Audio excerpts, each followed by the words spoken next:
अब देखो इसके ऊपर कुछ क्वेश्चंस की प्रैक्टिस करनी है। ये देखो, ये अर्थ है, रेडियस आर ई, मास एम ई और सरफेस पे एक मास एम है। इसको इस तरफ वी नॉट स्पीड से थ्रो किया और जो वी नॉट स्पीड है ये root g M E upon are e इससे ज्यादा है और 2 times g M E upon are e इससे कम है। जो वी नॉट है वो इस रेंज में यहाँ पर लाई करता है।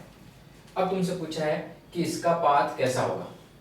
अच्छा ये बताओ, अगर v not equal to under root g m upon are e होता, मान लो v नॉट की वैल्यू इसके इक्वल होती, v नॉट इसके इक्वल होता, तो उस केस में क्या रिजल्ट आता? अगर v नॉट इसके इक्वल होता तो ये स्पीड कौन सी है? सर्कुलर मोशन वाली, सर्कुलर ऑर्बिट वाली। कि अगर कोई पॉइंट मास m है और डिस्टेंस r पे एक पॉइंट मास को थ्रो करें, लाइट है ये बहुत हेवी मास है, तो सर्कुलर मोशन अगर हो रहा है, सर्कुलर ऑर्बिट है, तो उस केस में क्या होता है? m v square by r is equal to g M m upon r square. v equal to answer आया था under root g m by r. तो अगर इसकी रेडियस आर ही माने, सरफेस के ऊपर से जस्ट थ्रो किया गया है, रेडियस आर ही माने तो under root g M M E upon are e under root g m by r के इक्वलेंट है। इसका मतलब इस वक्त अगर इसकी स्पीड ये कर दें तो ये क्या करेगा? ये ठीक अर्थ की सरफेस के ऊपर सर्कुलर मोशन करेगा, सर्कुलर ऑर्बिट में घूमेगा। ये सैटेलाइट अर्थ की सरफेस के ऊपर मूव करेगा। एक तरह से ये बोल सकते हैं कि सैटेलाइट सड़कों पे, सैटेलाइट अर्थ की सरफेस के सड़क के ऊपर, रोड के ऊपर इस तरह से सर्कुलर मोशन करता रहेगा। अब अगर ये speed v not under root 2 g M E upon are e हो जाए, ये इससे ज्यादा हो जाए, तो क्या होगा? देखो, एक हेवी मास है जो मूव नहीं कर रहा, अपन ऐसा मान रहे हैं, और यहां से डिस्टेंस r पे एक दूसरा पॉइंट मास m है और इसकी स्पीड v है, तो यहां पर इसकी एनर्जी क्या आएगी? एनर्जी आएगी minus G M m upon r, potential energy plus kinetic energy. और स्केप करने के लिए नेट में kinetic energy plus potential energy को क्या होना चाहिए? पॉजिटिव होना चाहिए। यानी अगर v is greater than under root g m upon r into 2, अगर 2 gm अपॉन r से स्पीड ज्यादा हो गई या इसके इक्वल हो गई तो स्केप कर जाएगा। अगर इक्वल हो गया तो पाथ कैसा रहेगा? पैराबोलिक। अगर v इससे ग्रेटर हो गई, एनर्जी इक्वल टू 0 है तो पैराबोलिक, एनर्जी पॉजिटिव है तो हाइपरबोलिक पाथ से ये स्केप करेगा। स्केप करने के पाथ डिफाइन कर सकते हैं। तो अगर v not under root 2 gm e upon r e से ज्यादा हो गया तो उस केस में ये स्केप कर जाएगा। अब यहां पर ये स्पीड ना तो इतनी है जिससे कि सर्कुलर मोशन करे और ना ही स्पीड यहाँ पर under root 2 GM upon r से जाता है कि स्केप करे। तो अब यहाँ पर क्या होगा? यहाँ पर बाउंडेड ऑर्बिट बनेगी, क्योंकि नेट में एनर्जी कैसी है? नेगेटिव है, तो बाउंडेड ऑर्बिट बनेगी। ये यहाँ से तय हो गया। अगर ऑर्बिट बाउंडेड है तो क्या सर्कुलर हो सकती है? नहीं हो सकती है। तो ऑर्बिट कैसे बनेगी? एलिप्टिकल। तो थोड़ा ध्यान से देखो, अप्रोक्सीमेटली इसके पाथ को तुम इस तरह से एनालाइज कर सकते हो कि ये डिस्टेंस इसकी हो गई है आर ई, और ये डिस्टेंस अपन मान सकते हैं यहाँ पर, यहाँ से यहाँ तक r, इसका ऑर्बिट ये हो जाएगा। अब तुमसे पूछें कि अर्थ से ये मैक्सिमम कितने डिस्टेंस पे जाएगा, तो अपन कैलकुलेट कर सकते हैं। सेंटर से मैक्सिमम डिस्टेंस r क्या होगी ये कैलकुलेट कर सकते हैं। ये कैलकुलेट करने के लिए यहाँ पर इसकी स्पीड अब अपन मानेंगे v है। और वही कोई equation, angular momentum conservation mv not ra is equal to mvr। जिस वक्त ये मैक्सिमम सेपरेशन पे होगा उस वक्त ये velocity centre to centre line joining के परपेंडिकुलर होगी। जिस वक्त ये मास हम मैक्सिमम डिस्टेंस पर होगा उस वक्त इसकी वेलोसिटी लाइन जॉइनिंग के परपेंडिकुलर होगी। तो एंगुलर मोमेंटम कंजर्वेशन की रिलेशन ये आ गया। Second, energy, initially potential energy है G M M E upon are E plus kinetic energy है half M V naught square. Finally इस वाले स्टेट में इसके पास काइनेटिक एनर्जी है half M V square, potential energy है minus G M E M upon R. दो equation है, दो वेरिएबल है। वेरिएबल दो कौन कौन से हैं? R and v. सॉल्व करो, आंसर आ गया। Maximum height from the ground, इसके लिए आंसर आएगा h is equal to r minus r e. h equal to r minus r e, maximum height from the ground, from the earth surface, इसके लिए answer आएगा। ये इसके orbital path हो गया।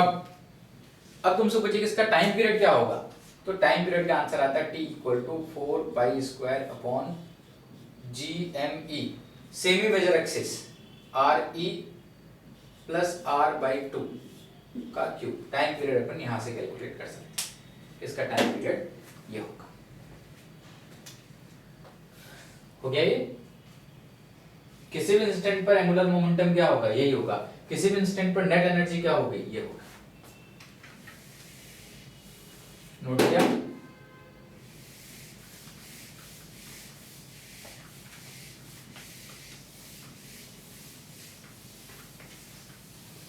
और देखो कि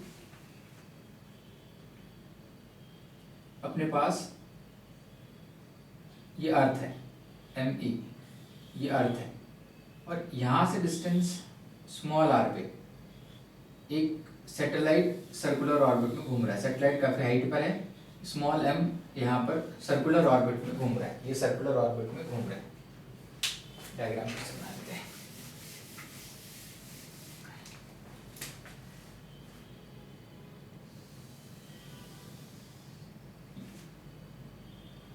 यहाँ पर ये है मास ऑफ अर्थ, मान लो ME, मान लो कैपिटल मास ही हो गया, और ये सैटेलाइट यहाँ पर मास m का है जो कि सर्कुलर ऑर्बिट में घूम रहा है।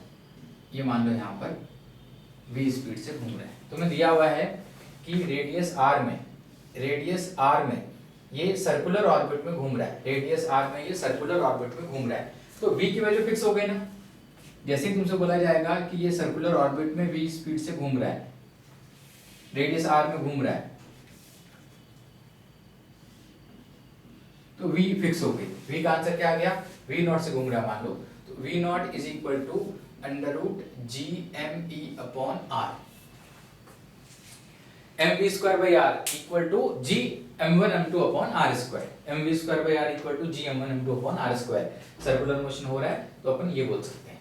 अब ये एक सर्कुलर पाथ में सैटेलाइट घूम रहा है, सर्कुलर ऑर्बिट में एक सैटेलाइट इस तरह से अर्थ के अराउंड घूम रहा है। अब क्वेश्चन लिखो, calculate impulse required to escape the satellite. Calculate impulse required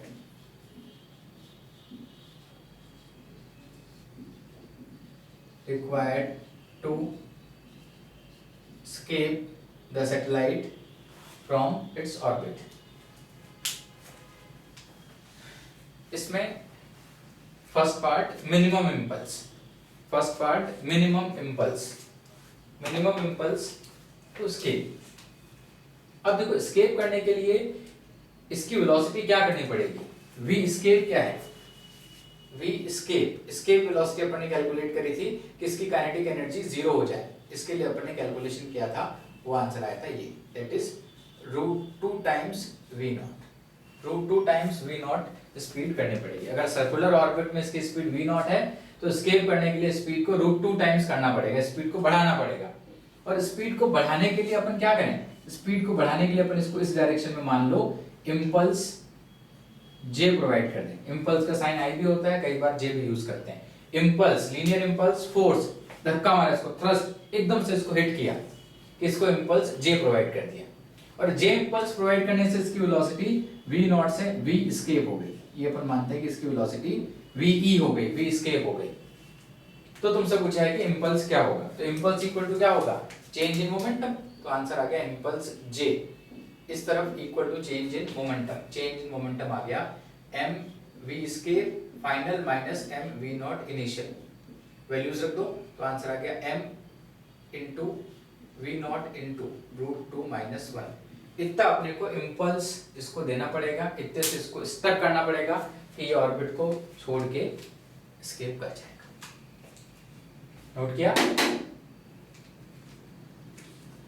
अब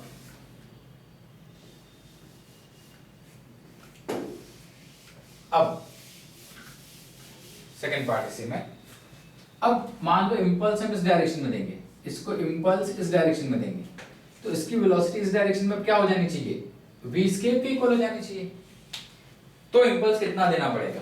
तो आंसर आएगा इस तरफ अगर इंपल्स दिया अपन, इस डायरेक्शन में इंपल्स दिया, इस डायरेक्शन में impulse equal to change in momentum m into ve minus initial momentum. Direction देखो, जिधर इंपल्स इक्वल टू उसी डायरेक्शन में चेंज इन मोमेंटम, जिधर इम्पल्स इक्वल टू उसी डायरेक्शन में change in momentum, initially momentum इस तरफ था तो इम्पल्स इस तरफ जीरो करके इस तरफ इसको मूव करवाएगा। सॉल्व करो तो आंसर आ गया m v naught into root 2 plus 1। इतना इम्पल्स देना पड़ेगा तब जाके ये स्केप आउट करेगा। नोट किया? आगे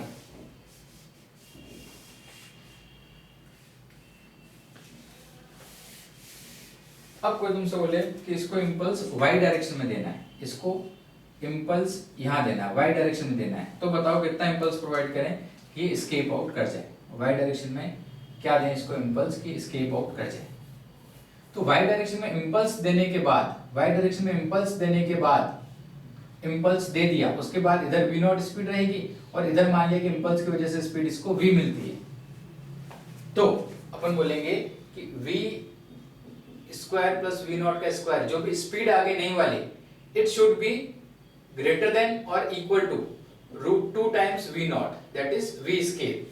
जो भी नई स्पीड आ गई, जो भी नई स्पीड आ जाएगी, यहाँ पर नई स्पीड आ जाएगी, जो नई वाली स्पीड यहाँ पर आ जाएगी, it should be greater than और equal to root 2 times v naught, escape speed से ज्यादा होना चाहिए।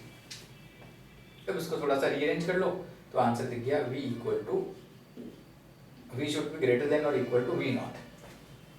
इसका मतलब है कि जो इम्पल्स y डायरेक्शन में आएगा, y डायरेक्शन जो इम्पल्स आएगा उसकी वजह से y डायरेक्शन में इसके पास v नॉट स्पीड आ जानी चाहिए, तो इम्पल्स इक्वल टू क्या हो गया m इंटू v नॉट। इतना इम्पल्स अपने को देना पड़ेगा, इतना इम्पल्स देंगे तो y डायरेक्शन में भी v नॉट आ गया, x में भी v नॉट है, नेट में आंसर क्या हो गया root 2 v naught, that is escape velocity. तो एस्केप स्पीड हो गई तो ये मूव हो जाएगा।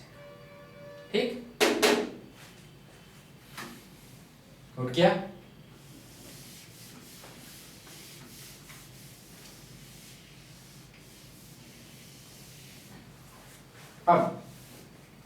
अब तुमसे बोले कि इम्पल्स कोई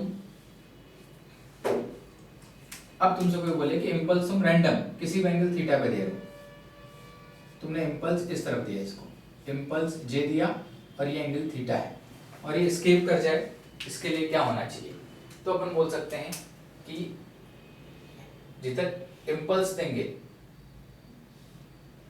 इस तरफ v नॉट रहेगा और इम्पल्स की वजह से मान लिया कि इस तरफ इसको वेलोसिटी v मिल जाती है। इम्पल्स जिस तरफ देंगे उस तरफ इम्पल्स की वजह से मोमेंटम u मिल गया, पुराना मोमेंटम तो था ही नहीं, इसको वेलोसिटी v मिल गई और इनका जो रिजल्टेंट आएगा v naught square plus v square plus 2 v naught v cos of theta, ये it should be greater than और equal to v escape, it should be greater than और equal to v escape, it should be greater than और equal to v escape. यहां से अपन इसको solve कर सकते हैं। थीटा डिपेंडेंट आंसर अब देखा जा सकता है। थीटा इक्वल टू 90 हो गया तो वही पुराना वाला केस हो गया, थीटा इक्वल टू 0 हो गया तब भी वो केस हो गया, थीटा 180 हो गया तब भी अपन उस तरह से देख सकते हैं इसको। ठीक, तो इम्पल्स की वजह से जो भी नई वेलोसिटी बन जाएगी वो रूट 2 v नॉट से ज्यादा होनी चाहिए।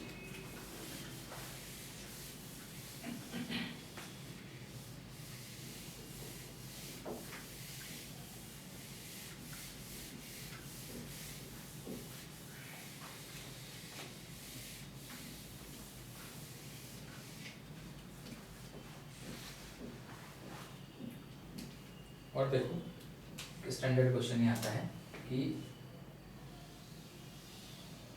ये अर्थ की सरफेस है, रेडियस कैपिटल आर अर्थ की और अर्थ का मास कैपिटल, अर्थ का मास कैपिटल और ये एंगल है 60 डिग्री विद द वर्टिकल। ये देखो अब एक ऑब्जेक्ट है, एक स्मॉल मास m यहाँ से थ्रो कर रहे हैं, एक मास हम यहाँ से थ्रो किया, ये एंगल 60 डिग्री है, मास को under root gm/r, mass of earth m, radius of earth r, इस मास m को इस तरफ इतनी स्पीड से थ्रो किया, v नॉट इक्वल टू ये इतनी स्पीड से इसको थ्रो कर दिया है। अब तुमसे पूछा है कि इसका पाथ कैसा होगा। सबसे पहले ये समझ आना चाहिए कि ये एस्केप नहीं होगा, रूट 2 v नॉट रूट 2 या 2 gm/r का रूट, 2 gm/r का रूट, इससे स्पीड कम, इसलिए एस्केप नहीं करेगा। तो सबसे पहले समझ आना चाहिए कि ये एस्केप नहीं करेगा। नंबर 2, देखने में ऐसा लग रहा है कि इसकी जो वेलोसिटी है वो इसको सर्कुलर मोशन करा सकती है, लेकिन क्या इसका पाथ सर्कुलर होगा? नहीं होगा, क्योंकि वेलोसिटी रेडियस वेक्टर के परपेंडिकुलर नहीं है। अगर वेलोसिटी रेडियस वेक्टर के परपेंडिकुलर नहीं है तो ये इसको सर्कुलर मोशन नहीं करा पाएगा, यानी सर्कुलर ऑर्बिट नहीं हो सकती है। सर्कुलर ऑर्बिट होने के लिए दो कंडीशन है, एक वेलोसिटी लाइन जॉइनिंग के परपेंडिकुलर होनी चाहिए और दो वेलोसिटी इतनी होनी चाहिए कि वो mv²/r इक्वल टू g(m1m2/r²) इसको सेटिस्फाई करे। इसका मतलब पाथ कैसा होगा? बाउंडेड, और बाउंडेड में भी कैसा? इलिप्टिकल। ये ऑब्जेक्ट मूव करेगा, यहाँ पर ऐसा जाएगा, कुछ ऐसा मूव करेगा। ये अगर अर्थ पॉइंट मास होता, अगर इसको अपन अर्थ को पॉइंट मास बना दें, टाइम बिंग अर्थ को यहाँ पर पॉइंट मास मान ले, तो अपने को ऐसा दिखेगा कि ये इस तरह से किसी ने थ्रो किया है, 60 डिग्री पर ऐसे थ्रो किया है, और ये इस तरह के पाथ में कन्वर्ट होना चाहता है। 60 डिग्री पर किसी ने इसको v0 से थ्रो किया मास m को, और ये इस तरह से, और ये डिस्टेंस है r, ये अर्थ है, ये इस तरह से मूव करना चाहता है। अब अर्थ बड़ा ऑब्जेक्ट है तो यहाँ पर आके टकरा जाएगा, और ये सेंटर ये यहाँ पर है, तो इसके अबाउट इलिप्टिकल पाथ में घूमना चाह रहा है। दोनों डायग्राम में इक्विवेलेंस देख पा रहे हो? अब ये डिस्टेंस मान लेते हैं अपन x, और ये डिस्टेंस मान लेते हैं y। अब तुमसे पूछेंगे calculate maximum height from the surface, maximum distance from the surface. तो maximum distance from the surface, इसका आंसर आएगा ये डिस्टेंस क्या हो जाएगा? y minus R. ये पूरी डिस्टेंस को फिलहाल y माना है, पर आंसर रिपोर्ट करना है y minus R. y minus R ये मैक्सिमम हाइट के लिए आंसर हो जाएगा। सेंटर से मैक्सिमम डिस्टेंस ये, और इस तरफ ये x है, ये y है। इसका इक्विवेलेंस का डायग्राम ये है, ध्यान से देखिए। अब क्या v² sin² θ/2g ये फार्मूला अप्लाई कर सकते हैं प्रोजेक्टाइल मोशन वाला? इस केस में प्रोजेक्टाइल मोशन वाले फार्मूले एप्लीकेबल नहीं होंगे। क्यों? क्योंकि स्पीड बहुत ज्यादा है, और ज्यादा स्पीड होने की वजह से अब इसके ऊपर जो ग्रेविटेशनल फील्ड एक्ट करेगी उसका मैग्नीट्यूड चेंज होगा, एज वेल एज उसकी डायरेक्शन भी यहाँ पर चेंज होती रहेगी। अब ये सैटेलाइट टाइप में चला गया है, यानी इसकी डायरेक्शन में जो रेडियल इनवर्स आता है पुल, वो यहाँ पर इफेक्टिव हो जाएगा। अपने स्टैंडर्ड प्रोजेक्टाइल में डिस्टेंस इतनी कम होती है कि वहां पर अपन एक्सीलरेशन ड्यू टू ग्रेविटी अर्थ का जो पुल है वो y डायरेक्शन में मान लेते हैं, लेकिन यहाँ तो ये हर डायरेक्शन में उसको पुल करेगा, तो डायरेक्शन का भी इंपॉर्टेंस आ गया, इसलिए इसको अपन रूटीन वाले प्रोजेक्टाइल मोशन में डील नहीं कर सकते हैं। अब डिस्टेंस अपन y मान चुके हैं ये, और ये x मान चुके हैं, ये अर्थ है। अर्थ वैसे बड़ी सी है, लेकिन यहाँ पर इसको सिंबॉलिक वे में वहां पर मान लिया है। ये डिस्टेंस अपन मान लेते हैं कि यहाँ से यहाँ तक की जो डिस्टेंस है, ये डिस्टेंस अपने पास y है, ये कैपिटल R डिस्टेंस है। और जब मैक्सिमम डिस्टेंस पर होगा ये, तब इसकी वेलोसिटी लाइन जॉइनिंग के परपेंडिकुलर होनी पड़ेगी। ये वेलोसिटी अपन v मान लेते हैं। तो equation number 1, angular momentum conservation, m v0 sin 60 into r, angular momentum ये आएगा। sin 60 कंपोनेंट होगा, ये इस तरफ कंपोनेंट आएगा जो कि एंगुलर मोमेंटम प्रोवाइड करेगा अर्थ के सेंटर के अबाउट, इस तरफ एंगुलर मोमेंटम इसका आएगा। ये वेलोसिटी देखिए, equal to m/v। Second energy की इक्वेशन, इनिशियल एनर्जी है half m v0² minus g me m/re पे है। फाइनली इसकी काइनेटिक एनर्जी है half mv² minus g me m/y। बस दो इक्वेशन, दो वेरिएबल v एंड y, इसको कैलकुलेट करो तो यहां से आंसर है।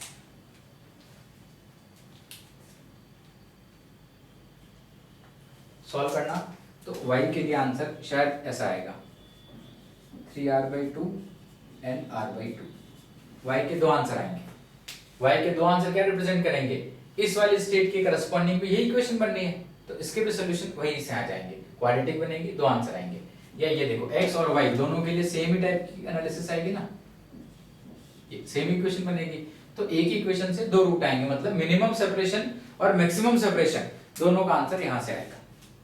जिस वक्त सेपरेशन मिनिमम होगा या मैक्सिमम होगा, उस वक्त जिस वक्त सेपरेशन मिनिमम होगा या मैक्सिमम होगा, उस वक्त जो वेलोसिटी है वो लाइन जॉइनिंग के परपेंडिकुलर होगी। तो वो यहाँ पर दिख रहा है, और एक ही बार में दो आंसर आ गए।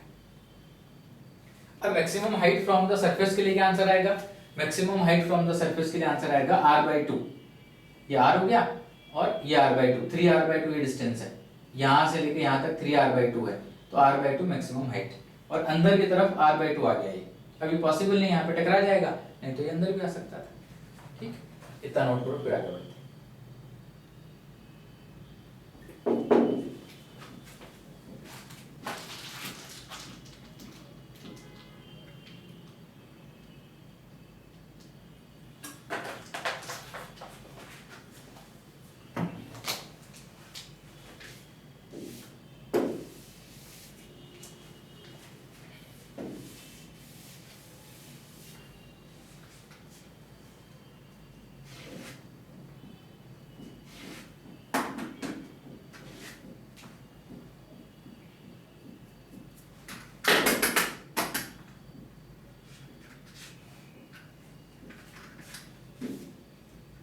नोट किया?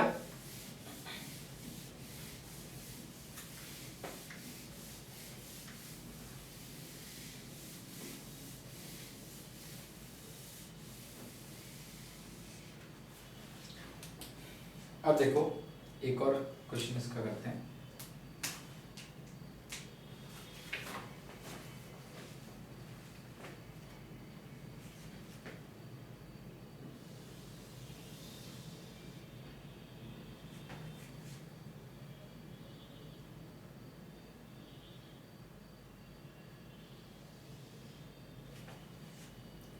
ये डिस्टेंस है आर ई और ये डिस्टेंस भी रेडियस ऑफ अर्थ आर, और यहाँ से एक मास स्मॉल एम मास को इस तरफ थ्रो किया,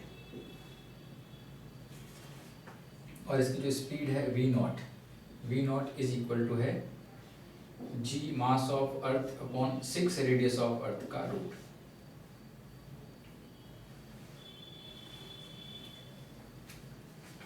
क्वेश्चन लिख लो।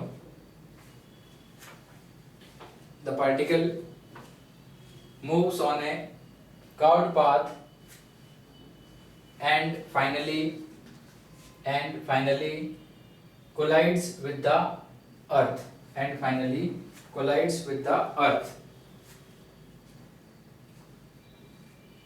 find speed and angle theta with which particle will collide with the earth। अब ये यहाँ पर ऐसा कुछ पाथ फॉलो करके अर्थ सरफेस के ऊपर कुछ ऐसे आके हिट करेगा। ये मानते हैं कि ये वाला एंगल थीटा है, और यहाँ पर जब हिट करेगा तब हिट करते वक्त इसकी स्पीड मान लेते हैं v है। तुमसे पूछा है v एंड थीटा, ये कैलकुलेट करो। अर्थ को ये किस एंगल थीटा पर और कितनी स्पीड से हिट करेगा। स्पीड कैलकुलेट करने के लिए तो अपन वर्क एनर्जी की इक्वेशन डायरेक्टली अप्लाई कर सकते हैं ना, एनर्जी कंजर्वेशन, क्योंकि इस बार r अपने को नोन है। अगर r नोन है तो यहाँ पर जो एनर्जी है वही एनर्जी यहाँ पर होगी, तो यहाँ से v के लिए डायरेक्ट आंसर आ जाएगा। और थीटा कहाँ से कैलकुलेट करेंगे? एंगुलर मोमेंटम कंजर्वेशन से थीटा कैलकुलेट करेंगे। एक बार खुद से अटेम्प्ट कर लो, उसके बाद इसका सॉल्यूशन डिस्कस करते हैं। अटेम्प्ट कर लिया? चलो अब देखो इसकी initial energy half M V naught square minus G M E M upon 2r, जहां पर ये है। Final energy half M V square minus G M E M upon R. बस यहां से v के लिए आंसर आ गया। और थीटा कैलकुलेट करने के लिए angular momentum M V naught 2r is equal to M V का कौन सा component? Sine theta component into r। यहां से थीटा के लिए आंसर आ गया। बस इतना ही इजी क्वेश्चन था।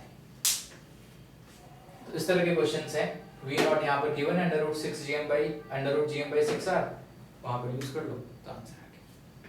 ठीक,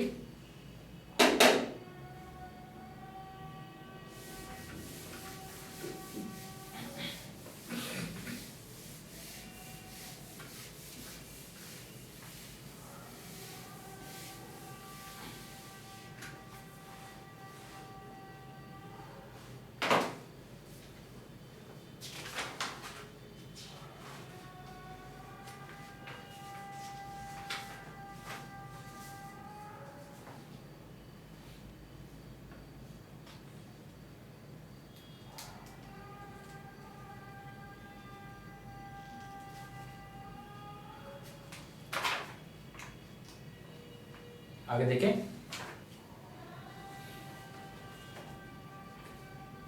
अब देखो एक थोड़ा सा बड़ा क्वेश्चन।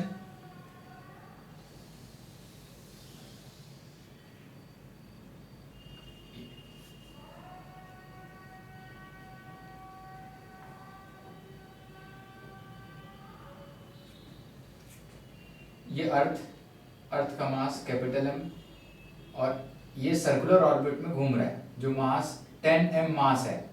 10m मास जहाँ पर एक सैटेलाइट है, इसका मास 10m है और ये सर्कुलर ऑर्बिट में घूम रहा है। ये इस वक्त सर्कुलर ऑर्बिट में घूम रहा है।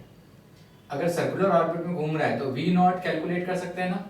v नॉट का आंसर आएगा √gm by radius of satellite. ये रेडियस ऑफ सैटेलाइट r मान लो। इस वक्त अर्थ पॉइंट मास की तरह बिहेव कर रहा है। अर्थ बहुत छोटा है इन कंपैरिजन टू सेपरेशन, यानी अर्थ फोकस पे है और डिस्टेंस r पर एक सैटेलाइट घूम रहा है। तो अर्थ यहाँ पर है और ये इस तरह से घूम रहा है। इसका मास 10m और सर्कुलर ऑर्बिट में घूम रहा है, इसलिए अपन v नॉट को √gm बाई r बोल सकते हैं। इतनी इंफॉर्मेशन अपने पास में है। अब एक दूसरा मास है स्मॉल m, ये 10m मास हो गया। एक दूसरा मास है स्मॉल m मास, जो कि इस तरफ इसको अप्रोच कर रहा है और इस डायरेक्शन से अप्रोच कर रहा है और ये वेलोसिटी v के साथ में अप्रोच कर रहा है। ये वेलोसिटी v के साथ में इसकी तरफ अप्रोच कर रहा है और कोलिजन के बाद ये स्टिक कर जाता है। आफ्टर कोलिजन, क्वेश्चन नोट करो पहले, after collision of m and 10m they sticks together. After collision of m and 10m they sticks together.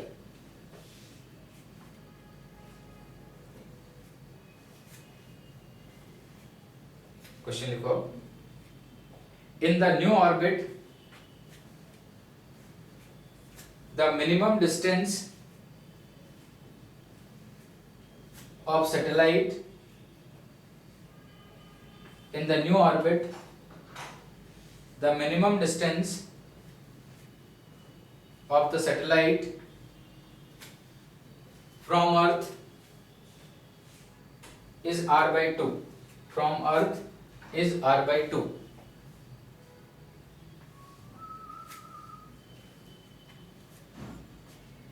Calculate v.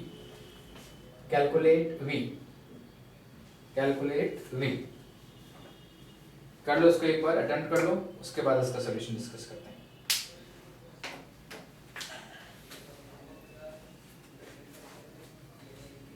कर लिया? चलो अब देखो,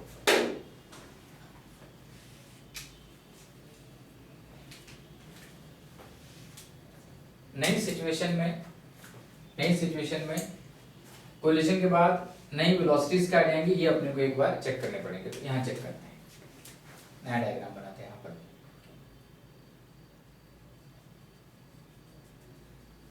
ये अब ये मास कितना हो गया, ये मास हो गया 11m। इस मास की वेलोसिटी इस तरफ कितनी हो गई, इस तरफ इसकी वेलोसिटी हो गई 10 by 11 v naught by momentum conservation. कैसे मोमेंटम कंजर्वेशन, इस डायरेक्शन में 10m into V naught is equal to, stick कर गए 11m इंटू नई वाली इस तरफ वेलोसिटी, तो इसकी वेलोसिटी ये आ गई। और इस तरफ वेलोसिटी कितनी आ गई, इस तरफ वेलोसिटी आ गई v बाई 11। कैसे, y डायरेक्शन में v momentum conservation, y direction में just after the collision momentum conservation कर सकते हैं।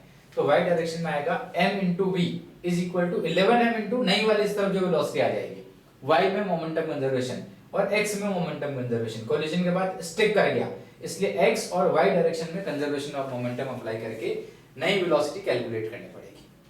अब जो नई वेलोसिटी है वो नई वेलोसिटी कुछ इस तरफ आ गई। इस नई वेलोसिटी की वजह से अब ये हो सकता है कि इस तरह के पाथ में ट्रेवल करें। ये कुछ इंटरमीडिएट पोजीशन है और इस तरह से इसका मूवमेंट यहाँ पर हो रहा है, ये अपन बोल सकते हैं। ये डिस्टेंस r अपने को गिवन है। अब ये सिचुएशन हो गई। इस सिचुएशन में minimum separation between the two, इसका आंसर दिया हुआ है कि अब मिनिमम सेपरेशन r by 2 हो जाता है। यहाँ से इसका मिनिमम सेपरेशन r by 2 हो जाता है। r by 2 पर इसकी स्पीड v1 ऐसे अपन मान लेते हैं। अब तुमसे पूछा है कैलकुलेट v, जो यहाँ पर v है अननोन है। v नॉट तो नोन है अपने को, क्योंकि पहले किस ऑर्बिट में घूम रहा था, ये सर्कुलर ऑर्बिट में। तो v not √gm by r ये अपने को नोन है। तो यहाँ पर v नॉट पता है, r पता है, 11m m पता है, कैपिटल M पता है, g पता है, r by 2 पता है।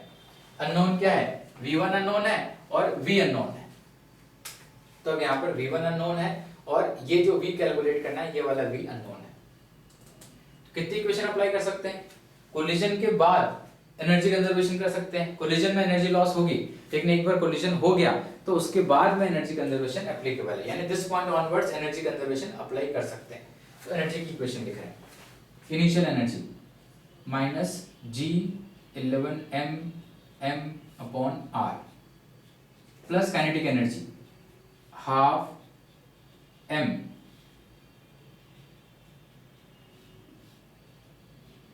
v स्क्वायर, v में रिजल्टेंट स्पीड का स्क्वायर आएगा। ये initial kinetic energy plus potential energy equal to finally minus G11m, mass का याद रखना 11m हो गया, m अपॉन r/2 प्लस यहाँ पर काइनेटिक एनर्जी हो जाएगी हाफ 11m v1 का स्क्वायर। एक इक्वेशन ये आ गई एनर्जी कंजर्वेशन की, और एक इक्वेशन आएगी angular momentum conservation. Initially angular momentum कितना है? इनिशियली एंगुलर मोमेंटम यहाँ पे दिख रहा है। इनिशियली एंगुलर मोमेंटम है अपने पास 10/11 v0 mvr, perpendicular distance angular momentum के लिए कंट्रीब्यूट करेगी। mvr इज इक्वल टू इस वक्त है mv1 r/2।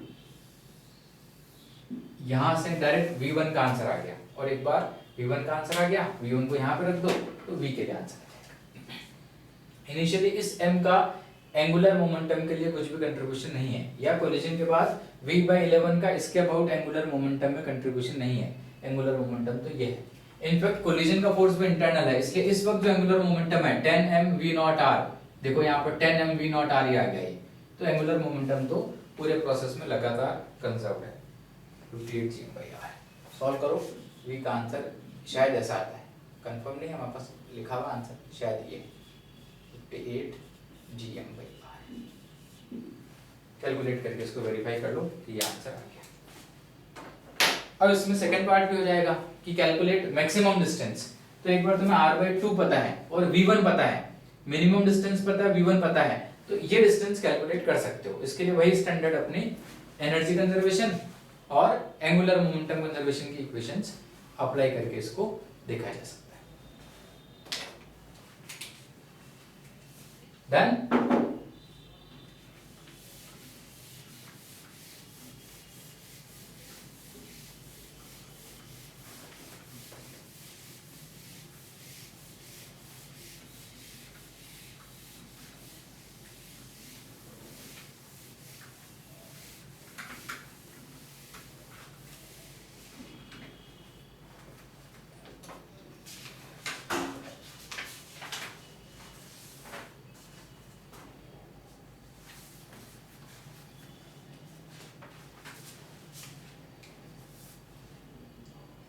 और भी क्वेश्चंस इस टाइप से कर सकते हैं। तुमने जो वीडियो प्रैक्टिस शीट मिली होगी उसको एक बार पूरा अटेंड कर लेना, तो उससे तुम्हें काफी कुछ समझ आएगा।